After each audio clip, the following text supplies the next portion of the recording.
다 같이 묵도하심으로 수요 예배를 함께 드리겠습니다.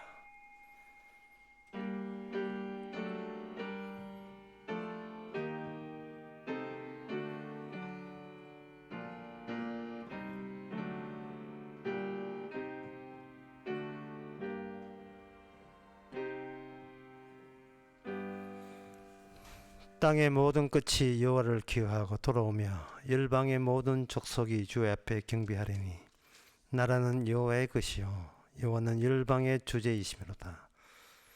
하나님의 세상의 모든 나라가 다 하나님의 것으로서 다루어져 있음을 저희들 깨닫게 해주시고 그 안에 사는 저희들도 친히 주께서 다루고 있음을 이 시간을 통해서 발견하는 시간 되게 하옵소서. 예수님 이름으로 기도합나이다. 아멘.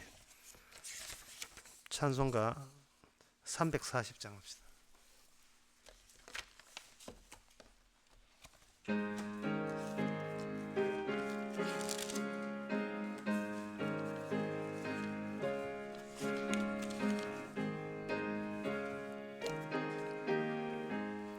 구주 예수 의지함이 심히 기쁜 일일세 허락하심 받았으니 의심할 주 없도다. 예수 믿는 것은 받은 증거 많도다. 예수 귀한 예수 믿음 더욱 주소서.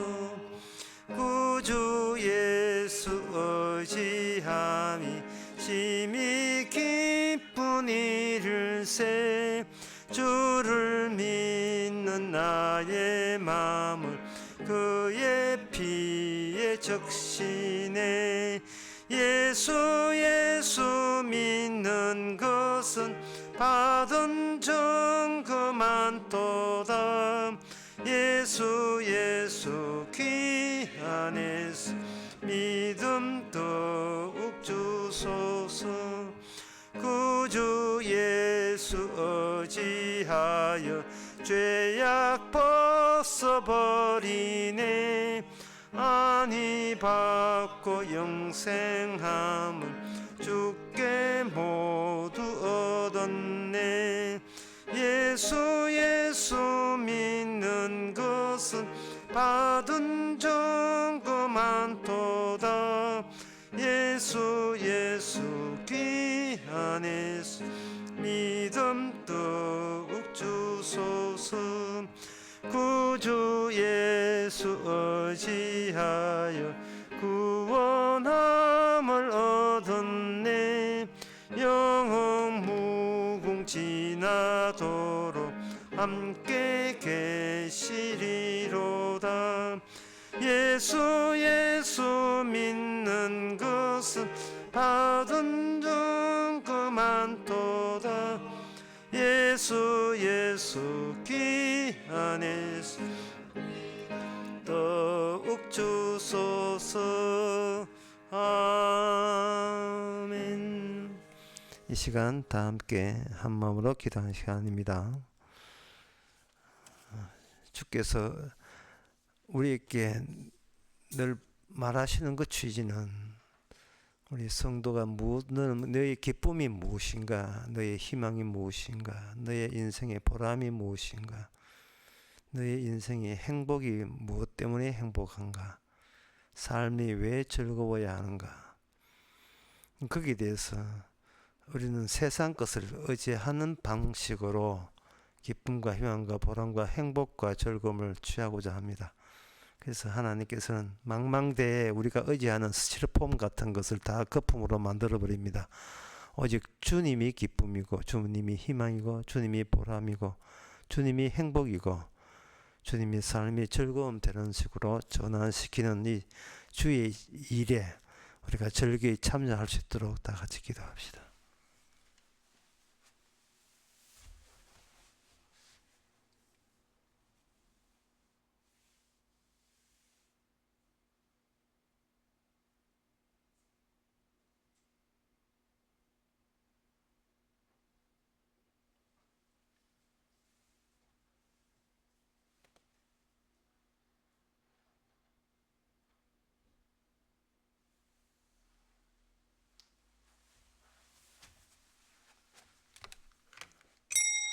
하나님 아버지, 주님과 함께 있는 즐거움, 그 외에 다른 즐거움이 없게 하시고, 주와 함께하는 기쁨, 그 외에 다른 기쁨을 다 빼내 주시고, 주와 함께 있는 행복, 그 외에 다른 행복은 행복이 아님을 알게 하여 주시옵소서. 그래서 세상 것을 의지하는 이 육신의 본성을 거품으로 만들어 주시고, 아무것도 의지하지 않더라도 주님만으로 감사할 수 있는 저희들 만들어 주시옵소서. 예수님 이름으로 기도합니다. 아멘.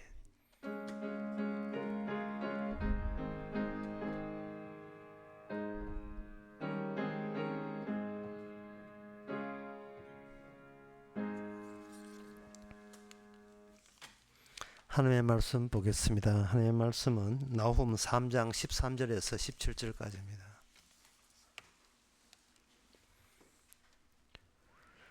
너희 중 장정들은 여인 같고 너희의 땅의 성문들은 너희의 대적 앞에 넓게 열리고 빗장들은 불에 타도다. 너는 물을 길러 에워 쌓일 것을 예비하며 너희의 산성들을 견고케 하며 진흙에 들어가서 흙을 밟아 벽돌 가마를 수리하라.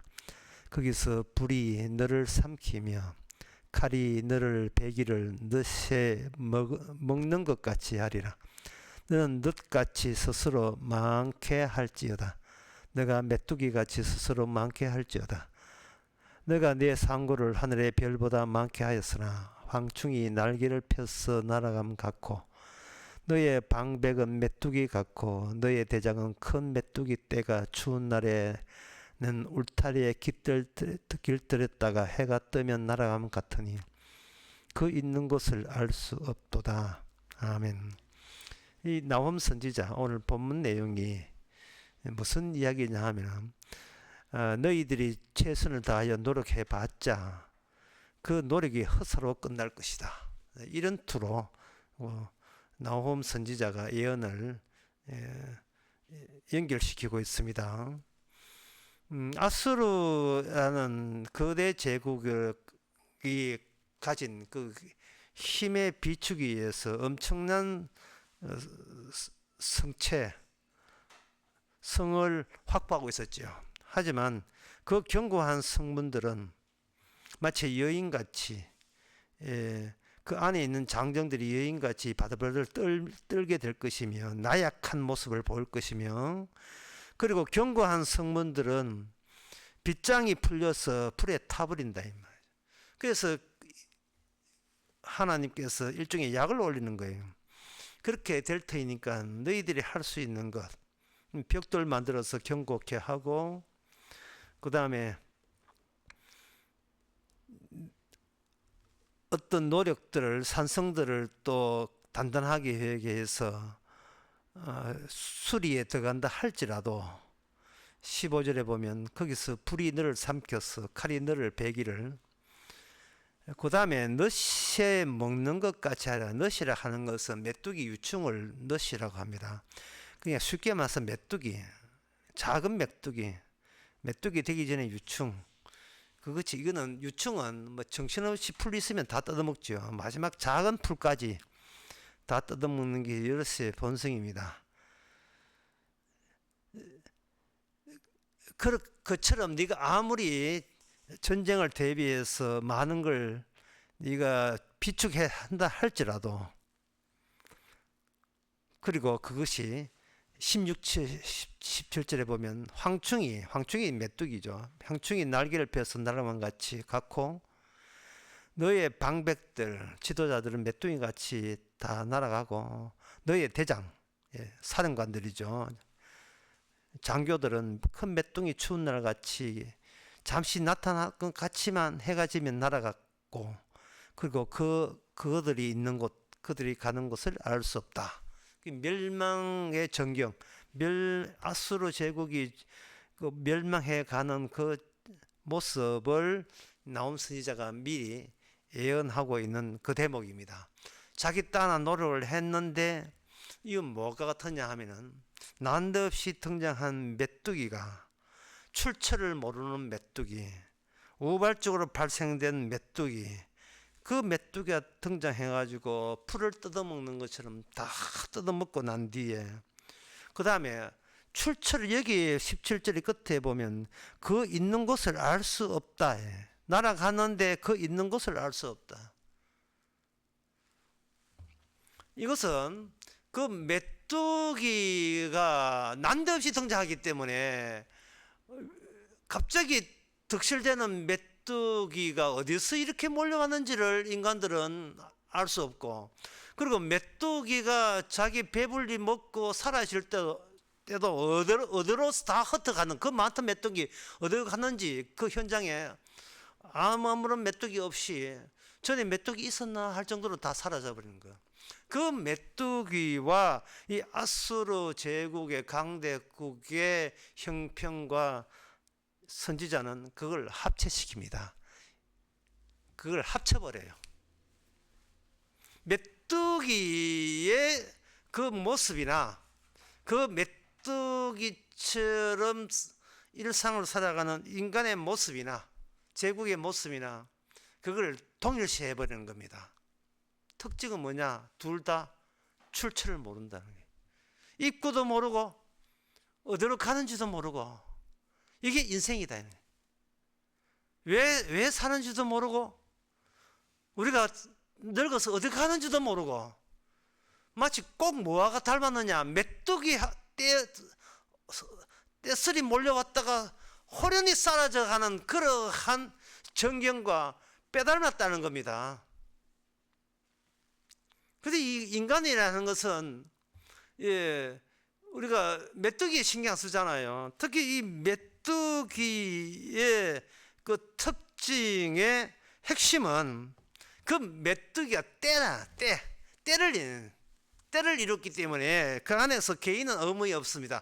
안에 떼쓰리로 같이 몰려다니는데, 문제는 그 메뚜기들은 자기 정체성에 대해서 무지하다는 거예요. 메뚜기가 막 날아가면서 우리 누구지? 그런 거 몰라도 돼요. 그냥 마치 공중에 나는 기계 같아요. 그 뭔가 우르르 왔다가 우르르 몰려가 우리 가는 거예요. 내가 누구냐를 의식하거나 생각할 틈이 없습니다. 그게 인간의 일상생활이에요.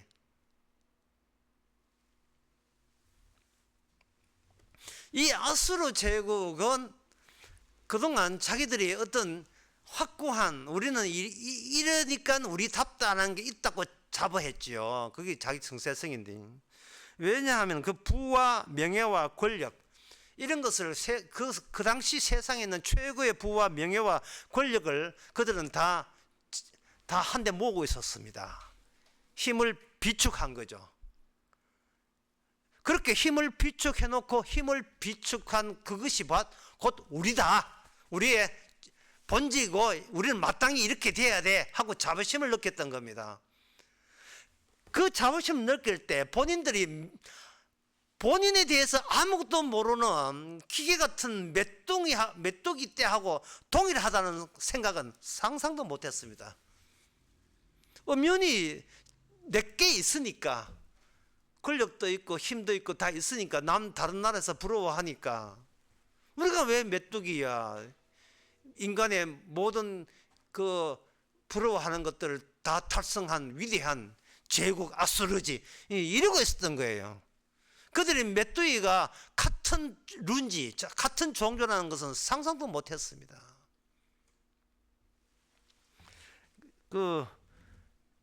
옛날에 제가 어릴 때에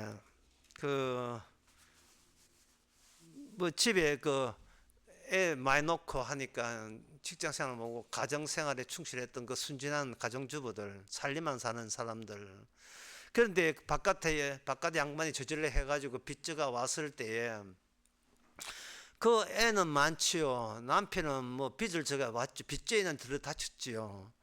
그 이야기 할 때, 그런 사태가 벌어졌을 때, 흔히 어릴 때 제가, 지금은 그런 거 없지만 어릴 때 봤던 것은 뭐냐 하면은, 제일 귀중품 것들을 보따리에 사가지고 그 보따리에다가 놓고 묶고, 그 묶었던 보따리도 노끈으로 묶고, 그때 노끈밖에 없었으니 묶고, 자기 몸도 노끈으로 묶어 가지고 빚쟁이가 집안에 들어오니까 퍽 하고 그 보따리 위에 자기가 엎어지면서 하는 이유가 뭐냐 하면 안 돼! 이거 가져가려고 하면 날 쥐고 가져가라 하는 식으로 팍 엎어져 있죠. 평생에 그 고생하고 고생해서 얻은 게 이게 제일 기중품은 X만 골라서 그 묶어 놨으니까 자기하고 이거 한 몸이라고 생각하는 거예요.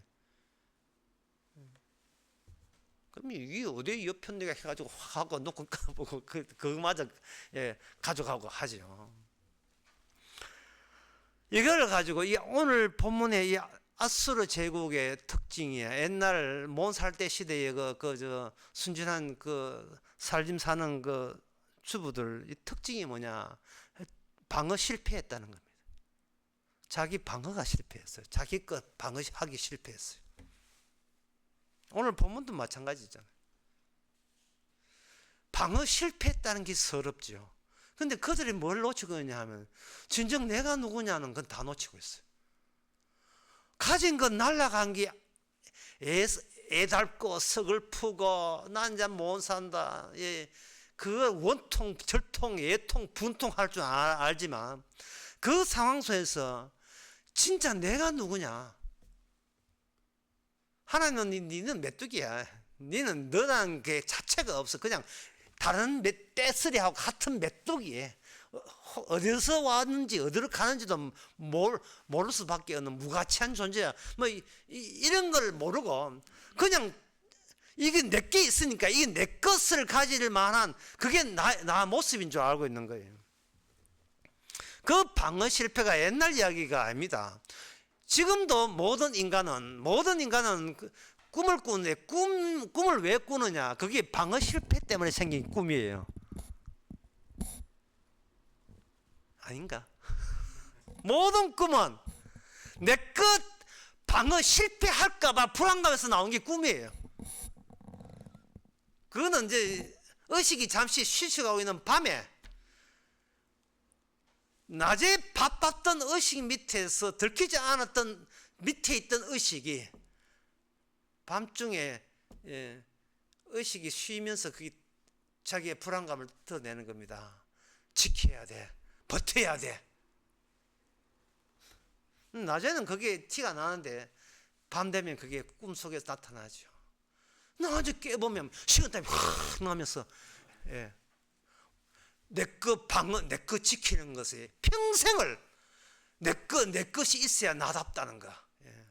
그 꿈에는 거기에 막 그 방어 실패가 꿈에는 재방송됩니다. 자, 이러한 그 불안감이 그대로 교회에 와서도 기도라는 형식으로 쏟아내기 시작하죠. 하나님 어떻게 만회되지 않겠습니까? 어떻게 하면 내 인생을 지금껏 성취했던 것이 잃어버리지 않고 유지할 수 있습니까? 이렇게 하는데 그럼 하나님의 응답이 뭐냐? 안 돼! 하나님 안 돼! 이것만큼은 안 돼! 라에 대한 그 반대말이 뭐냐면 하나님의 응답인데 응답이 뭐냐면 한자입니다. 뭐? 그래서 뭐 어쩌라고? 제가 열심히 기도하잖아요. 그래서 뭐? 이게 너무 선지자 예언의 핵심이에요. 다시 말씀드립니다.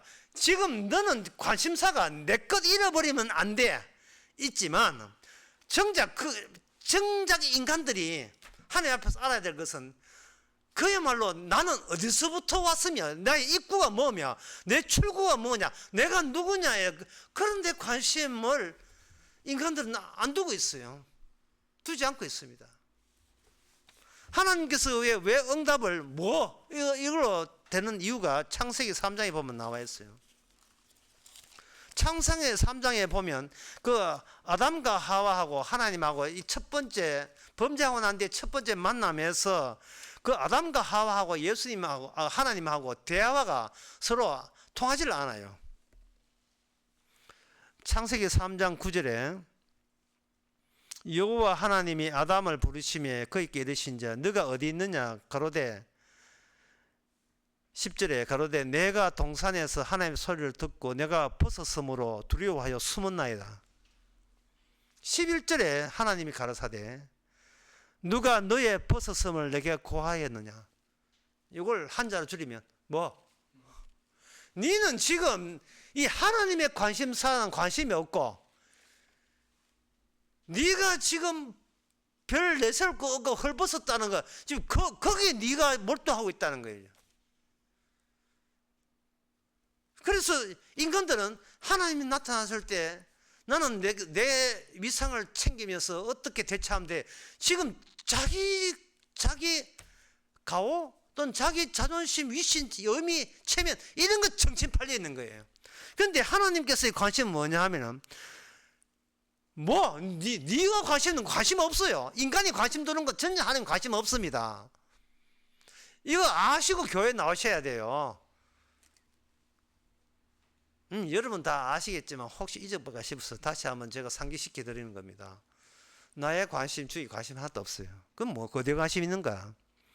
누가 너의 벗었음을 내가 고하느냐?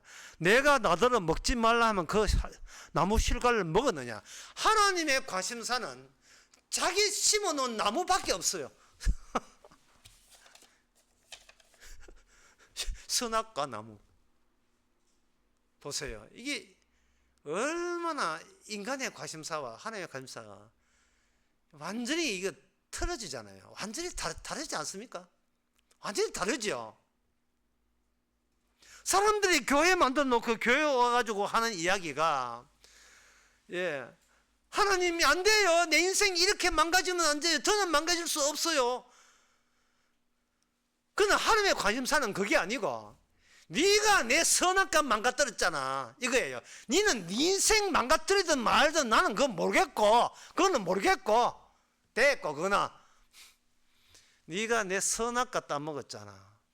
그 위에 물어낼래? 어떻게 물어낼래? 교회 40년 50년 다녀도 이 차이점 모르는 사람들이 굉장히 많은 것 같아요. 이 차이점, 하나님의 관심사와 교회 나온 나의 관심사가 전혀 비켜간다. 전혀 만날 수도 없이 그냥 공중에 서로 다른 방향을 향하는 화살처럼 만나지 않는 사실을 우리가 잊으면 안 됩니다. 그러면 하나님께서 이렇게 관심사를 가지고 우리에게 찾아왔다면 그 찾아오는 것이 이제 선지자를 통해서 말씀을 통해서 찾아오고 아담한테는 하나님이 직접 찾아오고 하죠. 아담도 일종의 선지자니까요. 그 하나님은 자기 자신의 일을 이루기 위해서 우리에게 찾아오신 거예요. 우리 소원을 들어주기 위해서 오신 게 아니고요. 하나님께서 자기 자신의 일을 서 왔다는 게 그게 로마서 14장 7절에 보면 이렇게 나와 있습니다. 우리 중에 누구든지 자기를 위해 사는 자가 없고 그 다음에 한 말씀 한번 보세요. 자기를 위하여 죽는 자도 없도다. 자기를 위하여 죽는 자도 없도다 되어 있어요. 성도라면 성도가 죽는 것조차도 성도 자기를 위해서 죽지 아니한다는 뜻이에요. 이 말은 성도의 목숨이 본인 거에 아니라는 뜻이에요. 본인의 관리 대상이 아니라는 겁니다. 그럼 내가 이렇게 죽는다라고 걱정할 제비가 못 된다는 거예요. 내 목숨이 아니기 때문에 내가 죽는 것에 대해서 우리가 걱정할 권한이 없다는 이야기예요. 우리 중에 누구든지 자기가 관리해서 자기가 죽는 자가 없다 이 말은 우리의 성도의 목숨은 다른 분이 가져가서 그분이 자기 일을 벌리고 있다는 겁니다. 내 목숨이 없고요. 내 목숨이라고 여겼던 그것조차도 주님이 자기 목숨이라고 내 거라고 여기고 가져가서 주님이 하시고자 한 일을 주님이 관심 있는 일을 이루기 위해서 내 목숨을 다루시는 거예요. 어떻게 다루시는가? 육신 속에, 우리의 육신 속에 하나님의 언약이 들어있어. 그 언약을 뽑아내서 그 뽑아낸 언약 가지고 완성시키는 일을 해내시는 겁니다. 생리학자나 생물학자들이 또는 의약품을 개발하는 회사에서 어떤 그 아마존의 밀림에 어떤 나무 열매를 따서 그 나무 열매 성분을 분석해 가지고 여기서 뭐 말라리아나 안 그러면 코로나나 뭐 어떤 희귀병의 특효약 물질을 뽑아낸다고 할 때에 그 당사자되는 식물이 내 건데 이렇게 할 수 있습니까? 내 건데 내 허락도 없이 왜 그 귀한 희귀 양리 현상을 드러내는 그 약초를 왜 네 마음대로 뽑아내십니까? 이렇게 제약회사한테 식물이 항의할 수 있어요. 뭐 식물은 입도 없으니까 항의도 못하죠. 하나님께서 죽을 목숨이라도 그 모든 인간 속에 하나님의 언약적 요소를 씹어놓고 그걸 뽑아내는 거예요. 언약에는 두 종류가 있습니다. 하나는 저주의 결말, 또 하나는 복의 결말. 복의 결말 요소를 축출하는 것은 천국 가고, 저주의 결말을 축출해서 그 봐, 니는 지옥 가기로 작정되어 있어 할 때는 지옥 가는 거예요.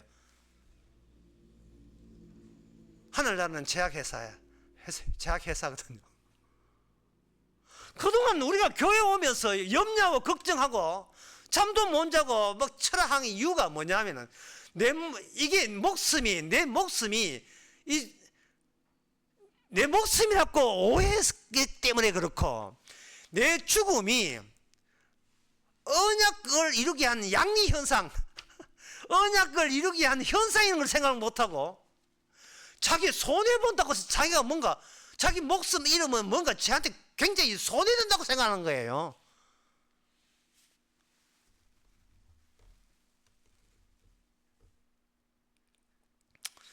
그 대표적인 것이 바로 이방민족입니다.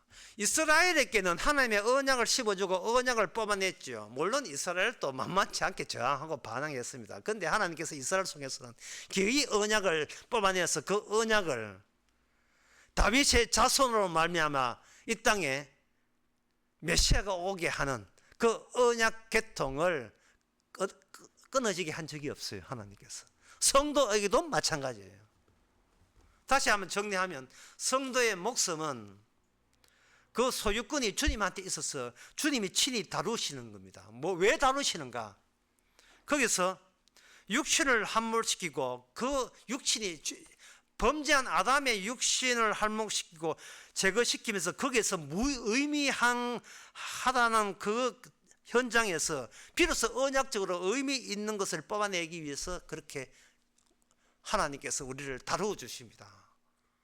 그래서 이래도 우리 걱정 아니고 저래도 우리 걱정 아니죠. 뭐 내게 있어야 걱정을 하죠. 내게 없는데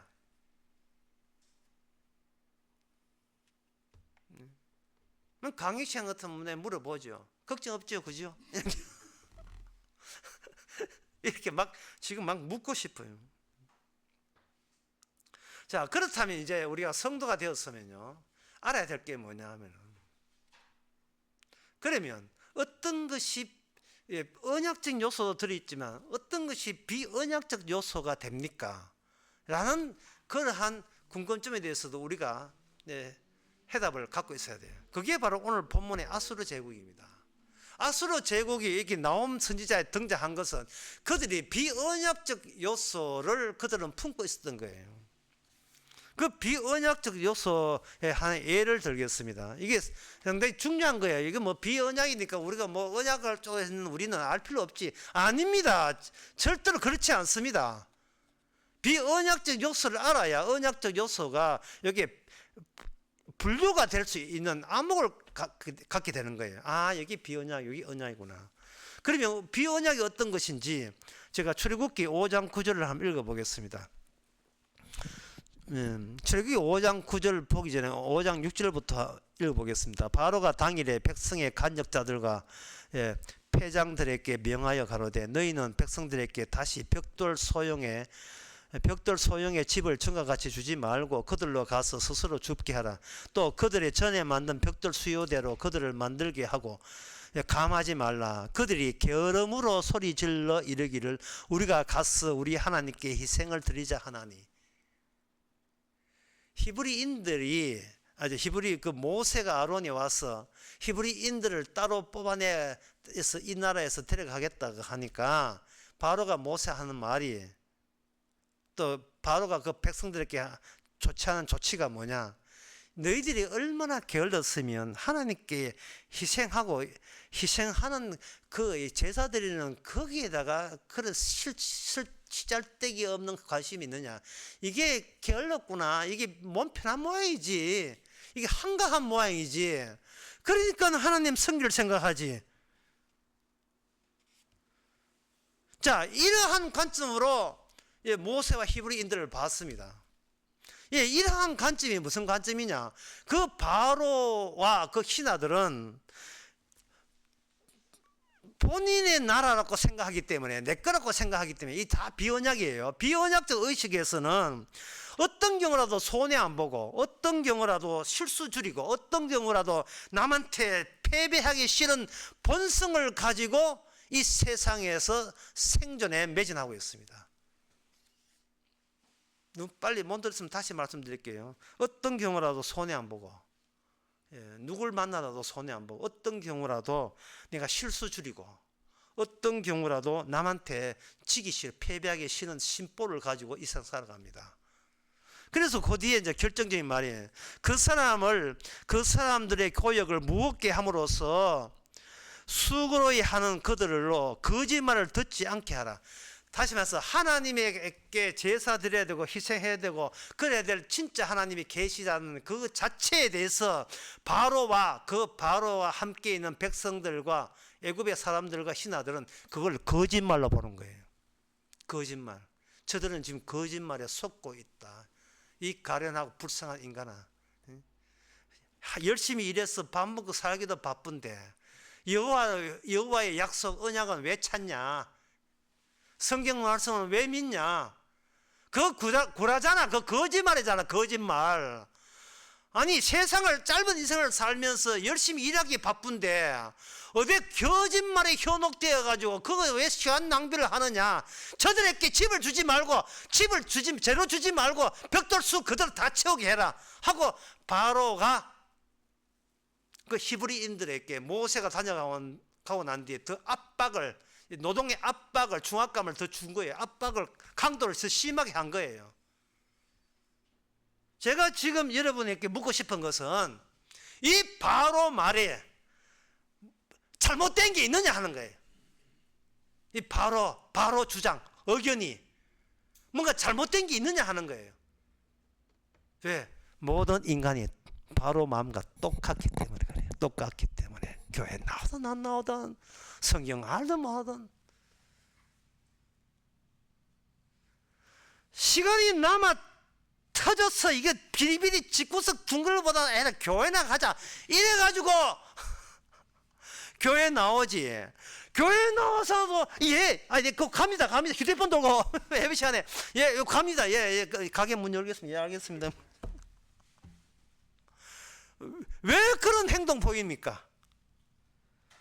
남한테 내가 한평생 살면서 손해 안 보고 내 인생 실수 줄이고, 세 번째 남에게 때려 죽어도 지기 싫은 그 심보가, 바로의 심보가 내가 교회 가서 여호와를 믿는다 한 그 말 자체를 거짓말로 만드는 거예요. 거짓말로.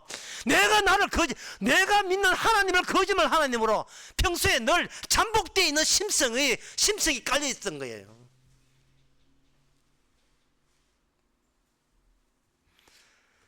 왜 애굽 나라가 그렇게 만들었어, 히브리인들을. 그리고 그 애굽에 나왔던 그 히브리인들도 광야에서 그 자기 심보를 그대로 여지없이 드러냈습니다. 도대체 이 메뚜기 떼가 공통적으로 떼쓰를 보여주는 그 심정은 남들과 같은 생각으로 같이 살아야 그들로부터 인정받는다. 요 원칙입니다. 남들로부터 같은 심보로 살아야 그들로부터 인정받는 거예요. 적어도 경상도 살았으면 국민의힘 박빙 믿어줘야 같이 있는 사람한테 대화도 되고 인정받는 겁니다. 예. 왜 그렇게 인정받으려고 하냐? 남한테 지기 싫거든요. 그리고 잘못 보이면 손해볼 수가 있어. 손해 안 보고. 그리고 될 수 있는 인생 곱게 불편하게 조용하게 살고 싶어요. 어떻게 하면? 실수를 줄이면 되죠. 그렇게 남던 나라가 뭐냐? 아수르였습니다. 그 아수르 제국의 그 거대한 성 안에는 부와 명예와 권력이 있었습니다. 인간의 문명은 이 권력을 대대로 전수하는 거예요. 그래서 이 인간의 문명을 이걸 전수하기 위해서, 무너지지 않기 위해서 인간들은 신화라는 것을, 신과 어떤 계약 같은 것을 이렇게 마음속에 생각하고 있었던 겁니다. 이 그리스 신화라는 게 있어요. 그리스 신화가 이게 뭐냐 하면요, 아버지의 자리를 그 인간이 태어났을 때 맨 처음 맞닥뜨리는 폐쇄 공간, 인간이 인지할 수 있는, 느낄 수 있는 공간의 전부는 아버지의 권력으로 꽉 차 있는 공간이에요. 어린 자식이 가정에서 할 때. 그래서 어린 아이들이 꿈을 키울 때 그 꿈이 뭐냐? 아버지를 라이벌로 여기는 겁니다. 아버지가 누리고 아버지가 발산하고 있는 권위, 그 권위를 언젠가 나는 뺏어오느냐. 그 뺏어오는 만큼 나는 자립적인 자아성이 발달하는 거예요. 처음에는 아버지가 무서워서 고분고분하다가 그 다음부터는 아버지하고 말도 안 해. 삐졌어. 그게 신화예요. 그래서 신화의 시초는 그 신들이 사는 산이 있습니다. 2918m 올림푸스 산이에요. 그 올림푸스 산에 처음에 신이 있었는데 그게 혼돈의 신 카오스입니다. 카오스 신이 스스로 자식을 만드는데 그게 자식을 가이오라는 땅의 여신을 만들었어요.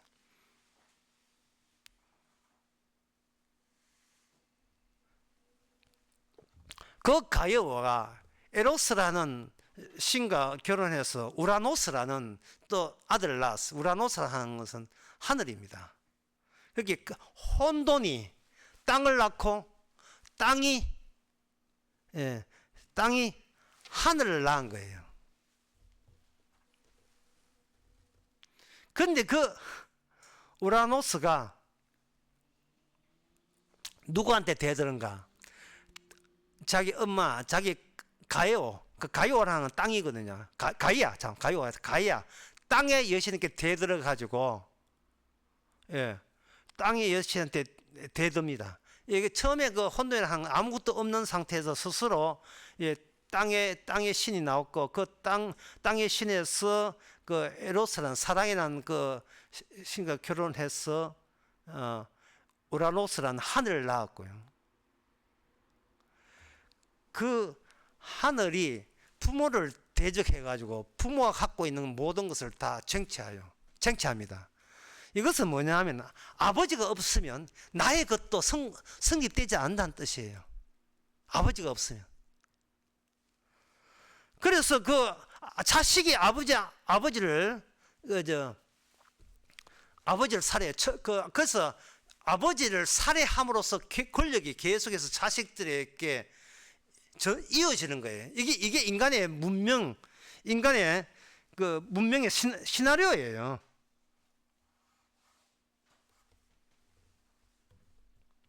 자식들의 그 소망 모델이 아버지 그걸 전부 살해하는데 하늘의 아버지를 죽임으로써, 그래서 계속해서 문명이 이어지는 거. 이게 문명이 보여주는 인간 문명의 시나리오입니다. 그렇게 해가지고 이제 크로노스, 그 우라노스하고 우라노스가 자식을 낳아요.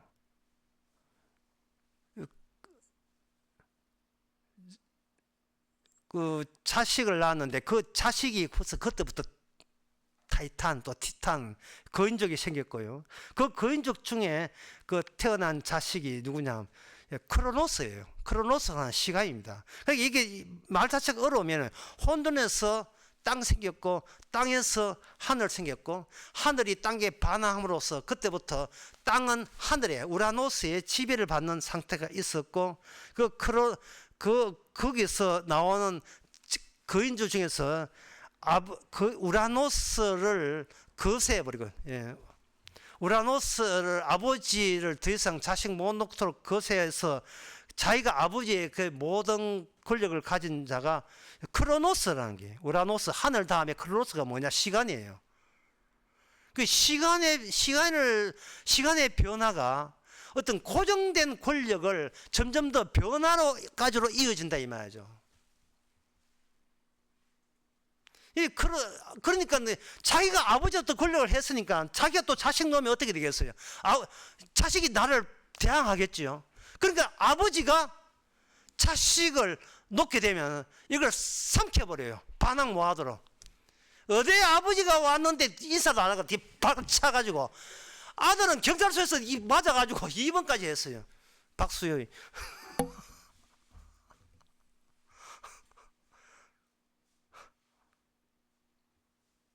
그런데 그 크로스가 레아라는 그 부인하고 자식을 놓는데 자식을 놓을 때마다 계속 삼키니까 그 레아가 꾀를 써가지고 바위를 애 갖고 속이고 바위를 해가지고 삼키게 만들고 마지막에 따로 예, 남겨둔 자식이 제우스입니다. 그래서 이 제우스가 또 누구한테 대드는가? 시간 있게 대듭니다. 그래서 제우스는 헤라는 신과 혼해가지고 권력을 이제는 지가 독점하는 것이 아니고 형제에게 나누어줌으로써 자기가 최고 신이 되는 그런 방법을 사용합니다. 그래서 권력을 많이 분산하기 위해서 제우스는 천하의 바람둥이로 자식을 많이 낳는 것이 바로 그리스 신화예요. 이 권력은 그런 식으로 승계되는 겁니다. 그러니까 결국 이거는 뭐냐 하면은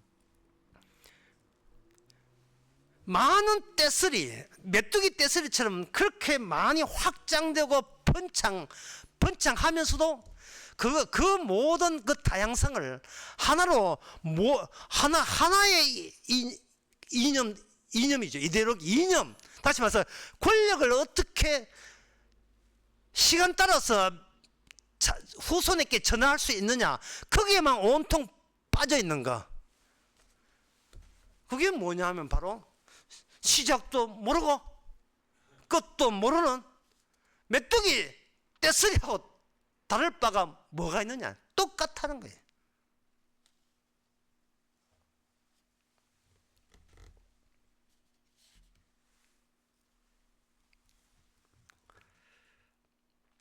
그래서 이 인간 문명이 되는 게 이처럼 시간 따라서 아버지의 그 권력을 자식들이 그 아버지를 권력을 뺏어서 옛날 아버지가 했던 행사를 그대로 본인이 하겠다는 거예요. 이게 창세기 4장으로 라멕에 나와요. 가인의 7대손 나오거든요.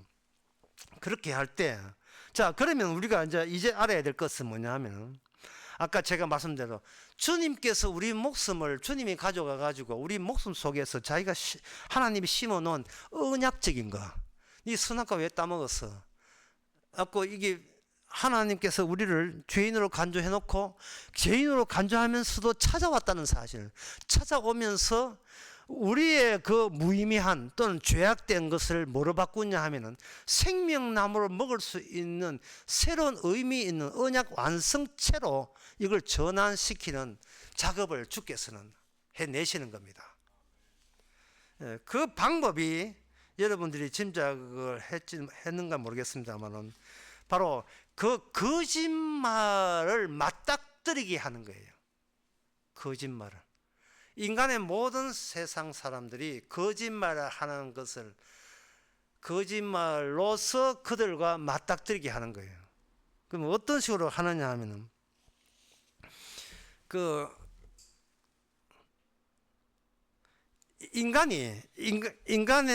이 세상의 문명과 인간들이 비언약적 요소 그리고 육신들이 뭐를 맡고 있느냐 하면은 하나님의 언약이 나오는 출처를 이렇게 가로막고 있어요. 이게 뭐 소방법 위반입니다. 원래 비싼 거는 물건 같은 거 이거 재놓으면 안 돼요. 상품 같은 거 재놓고 비싼 계단은 급할 때 이렇게 비싼 걸 해야 되는데 상인들이 그걸 전부 다 가로막게 해가지고 화재 나가지고 그저 밀명 주고 다 하잖아요. 하나님께서는 거짓이란 게 뭐냐 하면은 진짜 거짓은 출처도 모르고 입구도 모르고 가지고 있는 그런 돈과 권력과 명예 현재 그거야 안 돼 하고 그것만 거기 엎어져가 그것만 줄창 쥐고 있는 이게 거짓이거든요. 그것이 이 하나님 인간 세계 하나님이 일하는데 이걸 숨을 막히가 가로막고 있는 거예요. 그러면 길을 트야 되지 않습니까? 그 길을 트기 위해서 하나님께서 이스라엘을 준비하시고 그들에게 언약을 준비한 거예요. 그러면 그들이 그냥 곱게 그게 물러가겠어요? 인간은 자기가 가진 것에 정신 팔려 있거든요. 맨날 그 꿈에 막 식은땀 흘리면서 안 돼! 하고 꿈이구나. 막 맨날 꿈을 꿨다 하면 방어 실패에 관한 꿈. 꿈만 꿨다면. 수능 끝나고 이미 대학에 합격했는데 합격하고 난 뒤에 피곤해가 자다 보니까 떨어졌어. 안 돼! 하고 깨보니까 합격했어. 그 정도로 인간은 내 것, 그건 내 것이 어디서 나는가? 아버지의 것. 아버지의 요청, 아버지의 욕망, 아버지의 시선, 아버지의 기대감. 그게 내 것으로 고스란히 내 것으로 온 거예요. 그러면 주님께서는 그럼 출처가 막혀버려요. 거짓에 의해서 진리가 막혀버린다고요. 그러면 어떻게 하느냐? 강호의 물음에 코스들이 있는 무술 도장 있잖아요. 도장 깨기에 들어가는 겁니다. 주님께서 선지자를 보내서 하나 바로 시대는 바로를 깨고 애굽 시대 애굽 깨고 그 뒤에 나오는 무수한 바벨론 깨고 아수르 깨고 아수르가 먼저 아수르 깨고 바벨론 깨고 이방 민족 블레셋 깨고 모압 깨고 암몬 암놈 뭐 하여튼 아랍 나라 전부 다 하나님께서의 그 문명을 자랑하는 인간이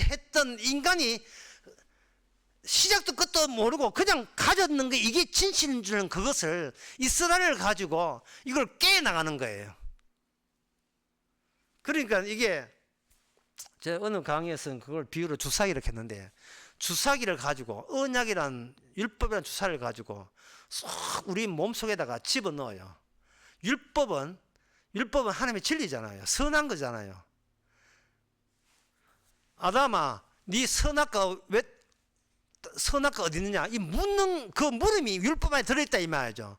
주님의 말씀이 주사기 판에 대해 가지고 우리 내버려 꽉 들어게 되게 되면 그동안 그 두꺼운 삼겹살보다 더 두꺼운 비계 덩어리 세상 사람과 같이 아니하면 그들한테 인정받지 못한다는 남한테 따돌림 받는다는 그게 무서워서 그 세상적인 무가치한 걸로 꽉 잔뜩 기름기를 주님의 언약 십자가 뻗쩍한 십자가 원래 끝이 뻗쩍해요.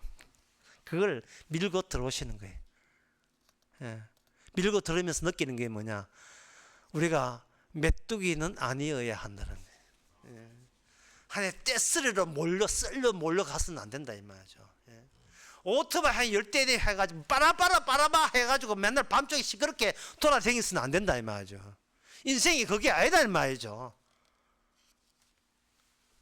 골프 쳐보고 골프 쳐서 또 적끼리 해가지고 두루루 뭐 하는 하루에 50만 쓰면 도와다니 그게 진리가 아니라는 겁니다. 세상 사람들 따라하기 그게 진리가 아니에요. 뻥 하고 나중에 주사기 바늘로 뻥 하고 뚫어 줘버리면 선지자는 에루살렘에서 아니면 외부에서는 죽지 않는다는 그 진리, 다시 말해서 십자가죠.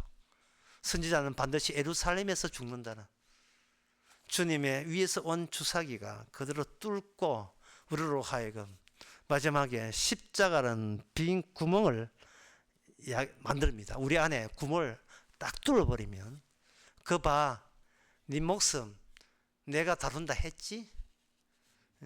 살아도 내 거고 죽어도 내 목숨이지 네 목숨 없지 그지?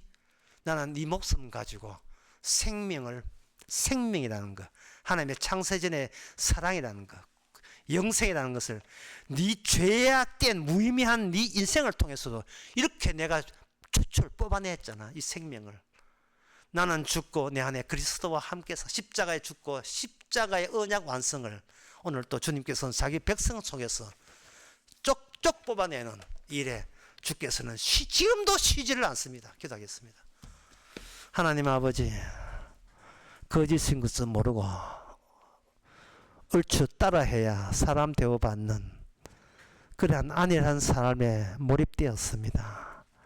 다시 한번 성경을 보게 해주시고 왜 사람들은 이 성경을 거짓말로 여겼는지, 아니 우리 자신이 왜 성경을 거짓말 읽었으면 좋겠다는 마음을 갖게 되었는지, 마귀가 지어준 비계 덩어리인 것을 이제는 발견케 하옵소서. 예수님의 이름으로 기도합나이다. 아멘. 찬송가 370장 합시다.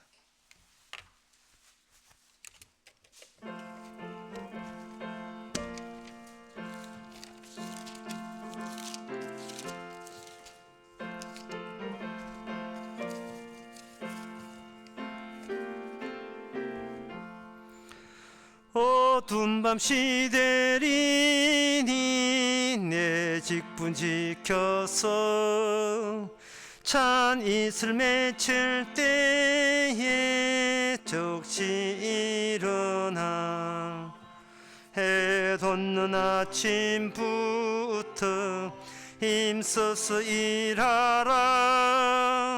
일할 수 없는 밤이 속히 오리라. 어두운 밤 시대리니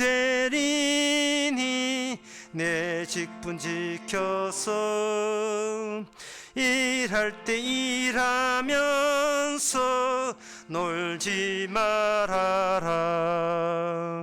낮에는 골몰하나 쉴 때도 오겠네.